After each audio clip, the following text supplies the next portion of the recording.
Praise lord అండి.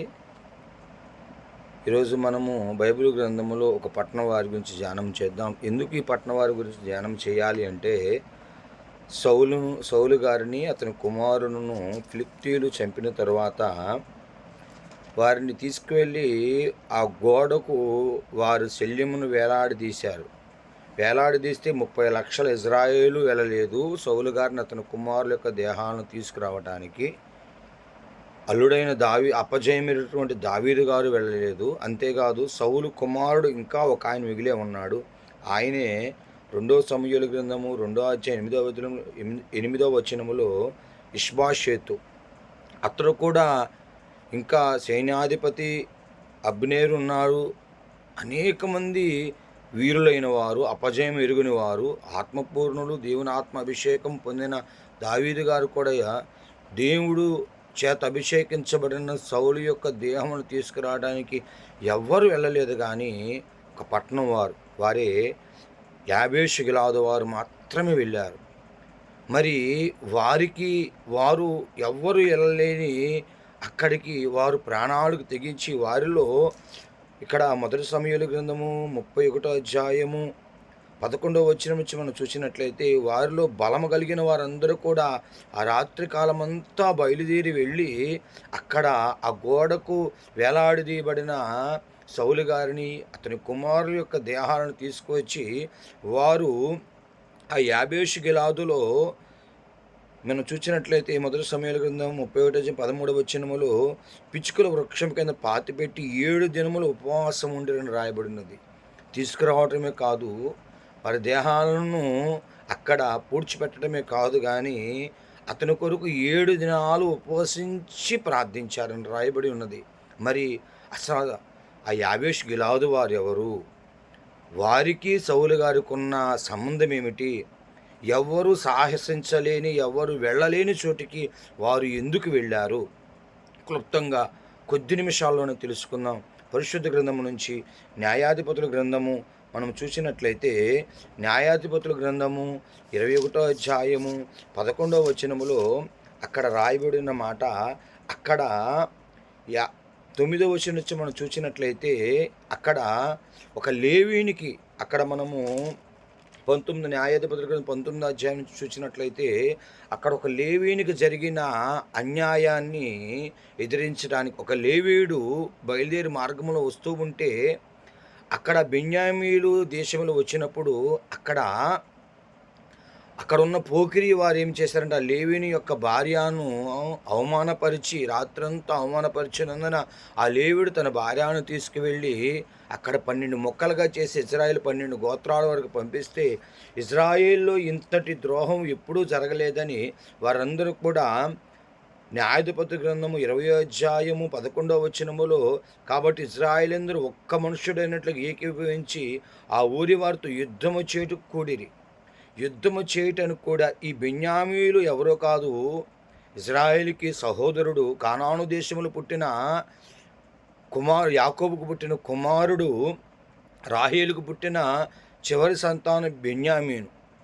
ఎంతో ప్రేమించాడు యాకోబు గారు. అటువంటి గోత్రాల నుంచి ఈ బెన్యామీలు ఏం చేశారంటే ఆ పోకిరి వారిని అప్పగించకుండా ఇజ్రాయేలు వారితో యుద్ధానికి దిగి ఉన్నారు గనక ఈ బెన్యామీల్లో ఎటువంటి యుద్ధశూరులు ఉన్నారంటే మన తల వెంట్రుకను గురిగా పెట్టి కొట్టమంటే ఒడిసెల రాయితో కొట్టగలిగినంత గురి కలిగిన వారు, నేర్పరతన కలిగిన అటువంటి వారి వలన ఇజ్రాయిల్లో దాదాపుగా 22 నుంచి 25 వేల మంది చనిపోయారు. అటువంటి పరిస్థితులు ఇజ్రాయేల్ అందరూ కూడా వారు దేవుని సన్నిధానములో ప్రార్థించి ఇజ్రాయేల్ అందరూ కూడా సమకూడి రండి అని అన్నప్పుడు వారిలో అందరు సమకూడి ఒకే దేహం అన్నట్టుగా అందరు సమకూడి వచ్చి వారితో యుద్ధం చేసి వారిలో ఎవ్వరూ లేకుండా చంపివేసి అప్పుడు న్యాయాధిపతుల గ్రంథము 21వ అధ్యాయము 2-3 వచనాల్లో వారు దుఃఖిస్తారు. దేవుని మందిరానికి వచ్చి మనలో ఒక గోత్రము లేకుండా తుడిచివేయబడిందని వారు ఎంతో దుఃఖిస్తారు. పరలోక రాజ్యములో ఆ పట్టణము కూడా 12 గుమ్మాలు, ఆ 12 గుమ్మాలు అనే పేర్లు ఇజ్రాయేల్ 12 గోత్రాలు చెందినవి. అటువంటి గోత్రం లేకుండా పోయింది ఈరోజు అని చెప్పి ఎంతో దుఃఖిస్తూ ఉంటే వారు ఈ యుద్ధం తాకిడికి చిన్నలేమి, పెద్దలేమి, పశువులేమి, పిల్లలేమి, స్త్రీలేమి, పురుషులేమి, వృద్ధులేమి, ఆ బెన్యామీను ప్రాంతంలో అందరిని కూడా ఆ ఇశ్రాయేలు అందరూ సమూలంగా చంపేస్తారు. యుద్ధము చేయలేక పారిపోయిన వారు కేవలం ఒక 600 మంది మాత్రమే ఉంటారు. ఈ 600 మంది తర్వాత వారు పిలిపించి, వీరు యుద్ధము చేయనప్పుడు దేవుని సన్నిధిలో ప్రమాణం ఏమని చేస్తారంటే, ఇశ్రాయేలు గోత్రాలు అందరూ కూడా భవిష్యత్తులో బెన్యామీయులకి ఎవరు వారి స్త్రీలనిచ్చి పెళ్లి చేయడానికి వీలు లేదని ప్రమాణం చేస్తారు. ఈ 600 మంది పురుషులు మాత్రమే యుద్ధంలో మిగిలి ఉంటారు. వారిని కబురు చేసి, అయ్యారా మీరు రండి, ఎన్నటికి ఇటువంటి దుష్కార్యం చేయవద్దని వారు చెప్పినప్పుడు, వారు వస్తే వారికి వివాహాలు చేయటానికి కన్యకలు ఎవరున్నారని చూస్తే ఆ గోత్రాలు ఎవ్వరూ కూడా పిల్లనివ్వటానికి వీల్లేదని ప్రమాణం చేసి ఉన్నారు కనుక, వారు ప్రమాణం చేసినప్పుడు ఎవరు రాలేదు, యుద్ధంలో ఎవరు పాల్గొనలేదని వారు ఆరాతీగా యాబేషు గిలాదు వారు ఆ యుద్ధానికి రారు గనక, ప్రమాణం చేయరు గనక, ఇజ్రాయేలు 12,000 మంది బలశూరులు వెళ్ళి ఆ యాబేషు గిలాదులో పురుష సంయోగం ఎరగని కన్యకలను మాత్రమే, అనగా ఆ గోత్ర ఆ పట్టణములో వారందరిని చంపివేసి కేవలం ఒక 400 మందిని మాత్రమే తీసుకువచ్చి ఆ కన్యకలను తీసుకొచ్చి ఆ బెన్యామీనుకి ఇచ్చి పెళ్లి చేస్తారు. అంటే ఈ యాబేషు గిలాదు వారి పట్టణం వారిని దాదాపు అందరు చంపి మిగిలిన వారు 400 మంది. ఈ 600 మందిలో 400 మందికి వారిని వివాహము చేస్తారు. చేస్తే ఆ యాబేషు గిలాదు వారు బెన్యామీనుకి ఏమవుతారంటే, వారందరూ కూడా ఒక కుటుంబంగా ఏర్పరచబడి వారికి పిల్లల సంతానం అభివృద్ధి చెందుతూ ఉంటుంది. ఇప్పుడు మనం చూసినట్లయితే సౌలుకి యాబేషు గిలాదు వారికి సంబంధం ఏమిటంటే, సౌలు గారల్లా బెన్యామీను గోత్రానికి చెందినవాడు. ఈ యాబేషు గిలాదు వారు వారికి అమ్మ తరపు చుట్టాలు అవుతారు కనుక, అమ్మ తరపు వారు కనుక వారి మీద సౌలు గారికి ఎంతో ప్రేమ అభిమానం ఉంటుంది. అటువంటి సమయంలో మనం చూసినట్లయితే అక్కడ వారికి ఒక గొప్ప, అంటే ఈ సౌలు గారికి వారికి ఉన్న సంబంధం ఏంటంటే, వారు అమ్మ తరపు చుట్టాలు వారందరూ కూడా. తర్వాత మొదటి సమూయేలు గ్రంథము 11వ అధ్యాయము మొదటి వచనములో ఈ యాబేషు గిలాదు వారికి అమ్మోనీయుడైన నావాషు వచ్చి వారందరూ చుట్టుముట్టినప్పుడు ఆ యాబేషు గిలాదు వారు అంటారు, అయ్యా మీతో సంధి చేసుకుంటాం, మాతో సంధి చేసుకోమంటే ఈ ఈ అమ్మోనీయుడైన నావాషు అంటాడు, ఇదిగో మీ కుడి కన్నులు అందరూ నాకు పీకివిస్తే నేను మీతో సంధి చేసుకుంటానంటే, అప్పుడు యాబేషు గిలాదు వారు అంటారు, అయ్యా మేము ఇజ్రాయేలు వారము గనక ఇదిగో మేము ఇజ్రాయేలు వారు కబురు పంపిస్తాం, ఎవరైనాను మాకు సహాయం చేస్తారు, ఒక 7 రోజులు గడువమంటే అట్లా 7 రోజులు గడువు తర్వాత వారు వర్తమానాన్ని పంపగా ఇజ్రాయేలు గోత్రం బెన్యామీను గోత్రానికి చెందిన సౌలు ఆ మాట విని, ఎప్పుడైతే ఆ మాట వింటాడో రోషము కలిగిన వాడే సౌలు గారు దేవుని ఆత్మచేత నింపబడి ఒక కాడి ఎడ్లను తీసుకుని దాన్ని ముక్కలుగా చేసి, ఇదిగో ఇజ్రాయేలు 12 గోత్రాలకు పంపించి ఎవరైతే సమూయేలు గారి పక్షాన సౌలు పక్షాన ఉండరో వారందరి ఎడ్లకు ఇలాగే చేస్తానని కబురు పంపగా దాదాపుగా 3,30,000 మంది సమకూర్చబడతారు. హల్లెలూయా. ఆ రోజున 3,30,000 మందితో అమ్మోనీయుడే నావాషును జయించి ఈ యాబేషు గిలాదు వారిని కాపాడతాడు. హల్లెలూయా. అప్పుడు ఎప్పుడైతే అట్లా కాపాడతారో యాబేషు గిలాదు వారు సౌలు పట్ల ఎంతో ప్రేమానురాగాలు చూపించి, సౌలు గారు చనిపోయాడన్న వార్త ఎప్పుడైతే తెలుసుకుంటారో వారిని కాపాడటానికి, వారిని ఆ శవాలను తీసుకురావాలని ఆశతో వారు ప్రాణాలకు తెగించి వెళ్ళి ఆ దేహాన్ని తీసుకువచ్చి ఆ ప్రాంతంలో పూడ్చిపెడతారు. అంతేకాదు ఈ యాబేషు గిలాదు వారు అట్టి కార్యం ఆ రోజున చేయకపోతే దావీదు గారి పరిపాలనలో ఒక గొప్ప కరువు వచ్చింది.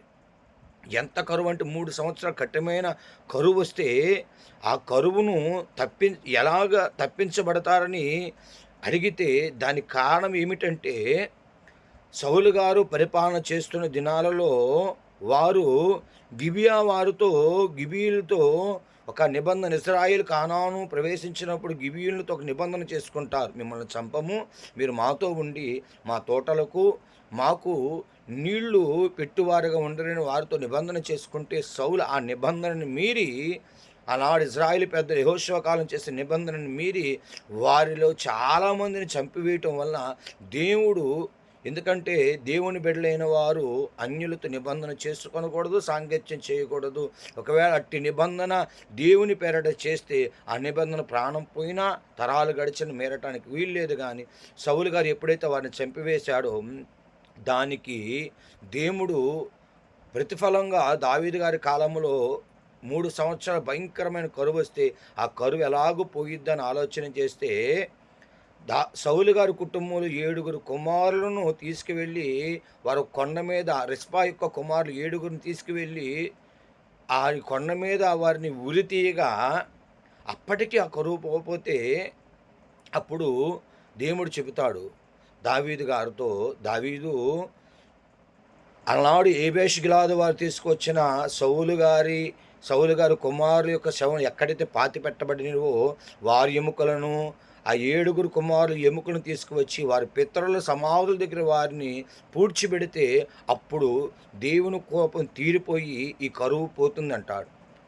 ప్రియమైన దేవుని బిడ్డ ఒక్కటి గమనించండి. ఆ రోజు కనుక ఆ యాబేషు గిలాదు వారు ఆ దేహాలు కనుక తీసుకురాకపోతే మరి ఆ కరువు ఇజ్రాయెల్ నుంచి కొట్టివేయబడేది కాదేమో.